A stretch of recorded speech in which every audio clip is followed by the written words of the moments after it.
Friend, একটা mini blog video নিয়ে চলে এলাম। আর এই যে দেখো হোটেল, আর এই আমাদের দাদা ভাই।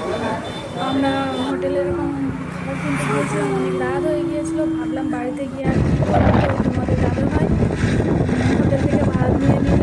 তো বেশি ভিডিও করতে পারলাম না, যেহেতু সময় ছিল না, আবার বৃষ্টিও এসেছিলো, তার কারণে বেশি ফুল ভিডিও দিতে পারছি না। তো ওখান থাকতে কিছু ভিডিও কেটে কেটে করলাম। আর বাড়িতেও চলে এসেছি। বাড়িতে এসে আর এই যে আমি প্লেট সাজাচ্ছি, খাবার দাবার বার করছি।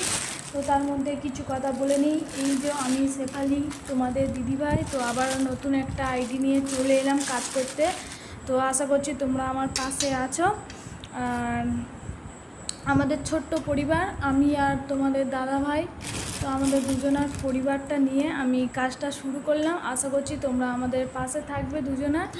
আর এই যে দেখো প্লেট সাজানো শুরু করে দিয়েছি। তো এই প্লেট সাজাচ্ছি।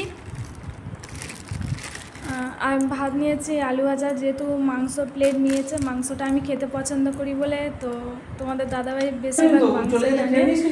আর এই যে ডালও দিয়ে দিলাম। মানে খাবারটা কি বলবো, দেবুদার হোটেলের খাবারটা এত ভালো লাগেছে, মানে ফার্স্ট টাইম খেলাম, তো ভালো লেগেছে।